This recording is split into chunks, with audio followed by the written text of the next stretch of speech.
In this video, I'm going to talk about one of the apps that we use in digital technologies that we use to do a little bit of game design. The app is called Bloxels. It's a free to download app that you can get on the App Store or on the Android Store. In the game, what you do is you use colourful blocks to represent different parts of a design. So the green blocks in the game are land, the blue blocks are water, the yellow blocks are collectibles, the purple blocks are enemies, the white blocks are story blocks, and so on.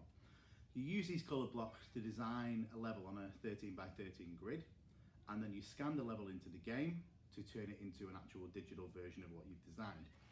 In the classroom, we use these physical boards and these little coloured blocks that are used to represent those things, and we go through a sequence of designing characters, designing the level, designing the collectibles, designing the background of the game, all that kind of stuff. If you wanted to do this at home, it's quite easy to modify. So every student in the upper primary of the school has an account on Bloxels. We can provide you with their login details so you can download the app for free and log in at home. From there, they can basically do all the things you can do with the physical board digitally, so it just removes this element. We'll also send a link, there'll be a link coming down the screen now, just to a guidebook on how to use the app and kind of a sequence of lessons and activities that you can do with it. The kind of process we follow is that we design four aspects. We design a character, we design an enemy, we design a collectible, that could be coins or rings or something themed to your character. One of the best ones I saw was a kid had a character that was hungry, so they collected KFC, which I thought was really funny. Or you can also design the background, the setting of the game. We teach the students to theme these so that they all make sense, so that if you have a snowman as your character, you might want to have an icy world, or if you're going to have a walking cactus as your enemy, you might want to have it set in a desert. So we talk about theming. One of the other things we do is we talk about pixel art. So when you create your character, it's created in these blocks that are similar to how pixelated characters are in the old Mario games from the 80s and that kind of thing.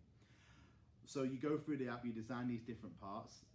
You'll see coming down the screen now a link to a couple of video tutorials. They'll also be available in the notes to this video. You can use all of these things to basically get your child doing some design-based activities.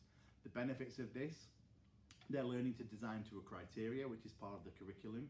They're learning to follow a design process. One of the key things you can do is if they have a go at drawing the level or the character first, and again the links for that are in the bottom of the video in the notes. Once they've drawn it and they make it, you can look at does your drawing look like your design. We modify this for some of our students by having them make the choices on the content, and then for those who struggle with the fine motor aspect, they can instruct where the blocks go and what colour, and we can draw it on for them. There's a little modification you can do to use it with students that might not have that fine motor skill. If your child has a communication device, so when I use my pod book, there's a lot of things in here to help them support making choices. There's a character page to help them choose the characters. There's a places page where you can help them to choose a kind of setting for the game. It just helps to give them a prompt and use those ideas, a little bit of creativity, which is the entire goal.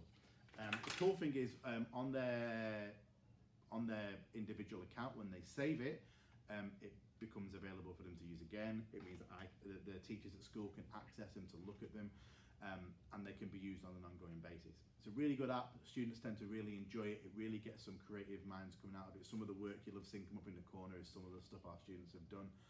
And I think if you wanted to use that at home, your child would have a lot of fun with it, but also would do some really good learning. Thank you.